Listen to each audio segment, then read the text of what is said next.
Heyo Rad-poles, back at it again with another Speedpaint. This video will be a little bit longer than the last few have been. Really makes sense since the original Final Fantasy was 3 discs, and because of that, I'm going to be making a 3-video special. I'm just kidding, I'm not going to do that, that's way too much editing. I'm completely okay in denying you your happiness as long as I don't have to edit as much. Anyone here play Final Fantasy VII? Spoilers ahead for a game made in 1997, good year. Feel like I should preface that with a warning, though I don't know if spoiler warnings have expiration dates. I think 1997 was long enough ago for it to count, right? It's fine, time's not real unless it's a materia. When I was a wee thing, chillin', thriving, living life on my bed after I came home from school pretending to be asleep so my parents wouldn't talk to me, I discovered much about myself in those years. The anxiety wasn't hitting as hard, the wall balls were hitting harder, and I was only in the beginning stages of becoming the emotional basket case I am today. And I say that with all the self-love I can muster. But back then, I was what the shadows were afraid to whisper, a being unspoken of unless uttered in terror. What is this creature, you may ask? I was a gamer girl. Mountain Dew fueled me, Doritos sustained my power, but such is the existence of a gamer. And with the dietary restrictions came the emotional restrictions, and that is, never feel, for what you love will most likely die and be taken away from you. That statement is quite heavy, but we're only going to apply it to video games for now. The hours of grinding will mean nothing. You will mean nothing. 400 hours put into Disgaea 2, out the window, when one must do taxes. Such is the cursed existence of a gamer. That being said, I was completely and utterly unprepared for the beauty that was Final Fantasy VII. This game shaped me, defined me. I was Final Fantasy VII. It was just too long of a name to fit on my student ID. This game was everything. I drew fan art, I wrote fan fiction, no you can't read it, that was a darker time. I bought merch, which was something I never did because, hello, I had no money, I was a child. And yet my collection grew, much like the amount of spikes on Cloud's head through every iteration. My harem of Cloud figures are judging me as we speak. I had painted him all over my walls. I had adorned one wall with "Cloud is hot" written out in sticky letters. On Valentine's Day, I took one of my figures with me to school and called him my boyfriend. How I wasn't bullied still astounds me to this day. I guess you gotta give public school something. But, thinking about it now, just thinking of this game, I was so in my prime. I can't look back on any of it and regret it, you know? There's no secondhand cringe or embarrassment associated. I was never as happy as I was back then playing this game, for the first time anyway.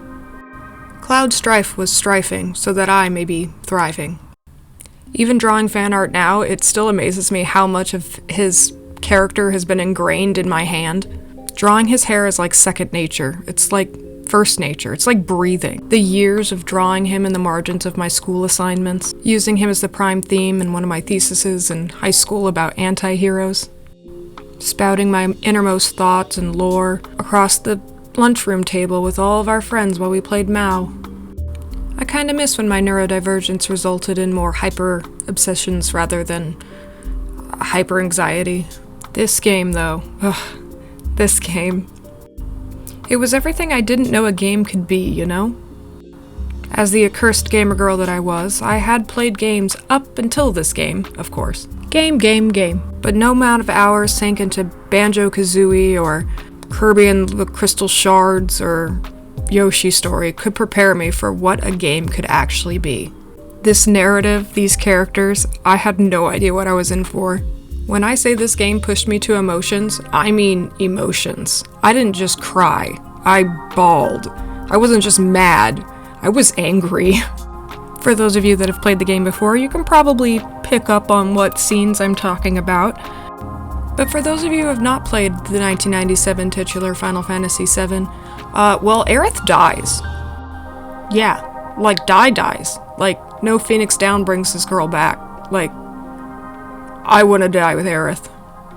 Sink me into those sad, watery depths of the Forgotten City. Staring blurry-eyed at my big-bootied TV screen at 2 a.m. On a school night, no less. Trying to read the dialogue squares through my tears, streaming down my face. The original kind of streaming. I mean, I'm an adult, right? But damn if I don't remember my first bit of trauma being trying to fall asleep that night. I just didn't see her death coming, you know? It's one of those things. Nowadays you kind of know things before they're happening. It's probably because of social media, blah blah blah. But back then it was just like, you experienced it, and then it was done. And then you just had to kind of deal with the fallout. I loved Aerith. Still do, obviously, but in that moment it'll never be as pure as it once was. I was pretty emotionally destroyed when she died. Not only for the loss of the character, of course, but do you have any idea how many hours I spent leveling that girl up? How much time I devoted to finding her final limit break? All within the first disc, mind you. You still had to play 2 other discs without this girl. I'm still mourning. Gilby, if you're listening to this, I will never forgive you for not warning me. For not dropping a single hint during all those times I was telling you of what I was doing with her equipment and how I was planning on using her for these kind of strats. I need to get this if I'm ever going to defeat Sephiroth with her. I won't forgive you. But I will thank you every day because, oh my god, I did not see that coming. I'm still reeling, dude. Thank you. But I hate you. But thank you. Love you. To say this game did not mean the world to me would be a Tonberry of an understatement. A fat choco blow to my ego. And the perpetual teasing of a remake or a re-release, at least back then, in the early 2000s, I was excited, but I was so fearful. Sure, you could improve on the 8-bit glory and maybe even, I don't know, voice act. I mean, not that I wasn't a strong reader, but I was not a strong reader. But with adapting to modern ages, they always take out something or ruin something, you know? Color me hipster, but sometimes I just like things the way they were. That being said, did I play the remake? Hell yeah, I played that remake. Did my wife laugh at me? Hell yeah, she laughed at me. Did I cry at an opening scene when you're just staring at the sword? Hell yeah, I cried at the opening scene when you're just staring at the sword. I bring joy. I'm a joy bringer. And that joy comes from my emotional vulnerability. I don't know what it is, blonde twinks do it for me. I say that, but it was only a few years later that I realized I wasn't in love with Cloud, I wanted to be Cloud because I was in love with Aerith. Goes to show, it isn't always the journey, but more of the friends you make along the way, and the friends I made were the gay kind. All that aside, I guess I was drawing a picture here, wasn't I? Let me talk a bit about the art, how about? This picture was originally just going to stay as line art, but then I ended up getting so inspired by the flowers, I really wanted to try to make them glowy and pretty. But then by wanting to color the flowers, I ended up having to color the figure, which was fine, but then of course I had to put in a background, and backgrounds are always a whole thing. So all in all, it ended up being a completely finished piece. Can't say I'm mad at it though, I actually really enjoyed it, and I think it turned out pretty nice. I ended up making it a print, because if I'm going to draw Cloud, I need to have Cloud available for everybody else. You know, as the joy bringer that I am. Because I had made the line art so detailed, it actually made it very easy for the coloring. You know me, I usually have a really hard time with coloring, and this one is no different. But because I had spent so much time on that line art, it really laid out all of the shading I had to do, and subsequently all the lighting fell into place.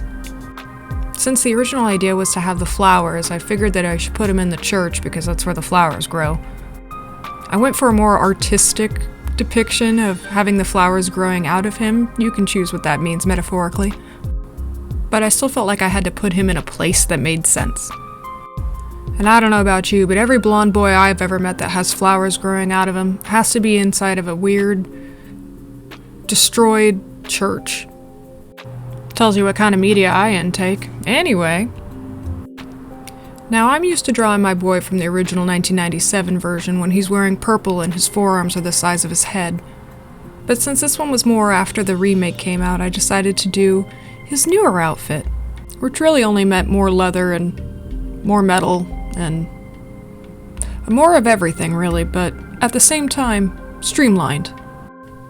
Altogether, it went pretty fast. Maybe it's just because of how practiced I am at drawing this boy, but I felt like I didn't really have a hard time picking the colors or balancing the levels. Well, at least until I got to the background, but you know, backgrounds are always a whole other thing. Speaking of all my practiced years drawing this boy, did I ever tell you guys that he was actually my claim to fame? I know, you're all thinking, well, if you're so famous, how come I've never seen you before? You with your 36 subscribers, my goodness. Well, back in the day, I was on what they called DeviantArt. That already says enough, doesn't it? My gallery was saturated with Final Fantasy VII, surprising no one at all. And it was during those glorious years that I made this drawing. Now, I know what you're thinking. How did I ever continue drawing after peaking with such a masterpiece? Well, I'll let you know a little secret. It's quite hard, actually. You have to beat people off with a stick these days. Praise me. Praise me more. I'm so talented. In reality, you can really only go up from there, so I feel like all of my fan art has gotten, I would say, better? An inspirational leveling up, if you will. You want to have a good time? Feel free to check out my old DeviantArt. I haven't uploaded in years, but hey, all the good stuff is still there. The final of my fantasy, at least 7 years old. Man, though, I gotta say, looking through my gallery to find that picture, there is some good stuff in there. I really was on top of it back then. There are a few in there that I think would really prosper from a redraw. I do love doing a good redraw. I think next week I actually have a planned redraw to show you guys. Though it'll be of one of my original pieces rather than fan art, so oops, sorry in advance if you don't want to see my characters, but hey, they do exist too. And seriously, with the amount of art I have, we are going to be doing this for years to come anyway. A lot of these like Speedpaint videos or artist videos, they have a lot of themes and stuff that they stick to, like challenges or sketchbooks or I don't know, what else do they do? Draw with me's. I could do any of those too. Let me know if you guys are interested in anything. I have no original ideas for myself, so please tell me yours. As you can see from my DeviantArt, my well of creativity dried up way long ago. Ooh, we're getting to coloring the flowers. This part was really fun because I was mainly looking at just the flower that Aerith gives Cloud at the beginning of the game, and then it's the same one that blooms in the church, of course. But it has variations of color, and I couldn't decide if I wanted the dark or the light, so I did both. Boy, isn't that poetic. But really all the fun came after I did all the basic shading and stuff, because then I started to make them glowy. It was also around this time that I was trying to decide on my overall light source. I figured that it would be coming from the windows behind him, but I wasn't quite sure how much I wanted it to, I guess, illuminate. My go-to shadow color is purple because I love purple. And then I felt like with the yellow coming in from the sunlight that it actually worked really well, because, you know, what's the art ways? Complementary? No. Contrasting? Yes. I mean, both of those, technically. Ooh, yay, and now you get to watch me struggle with architecture. I also had to make it hard on myself by putting the church at this, like, jaunty little angle in the background. Yeah, don't do that in the future when you can't draw basic architecture. You'll get frustrated real fast, let me tell ya. And I do tell me, in hindsight. Gotta love hindsight.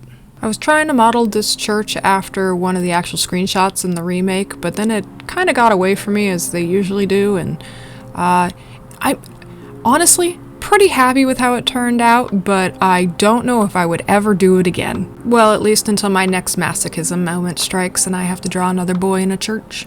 We are all compelled in some way or another.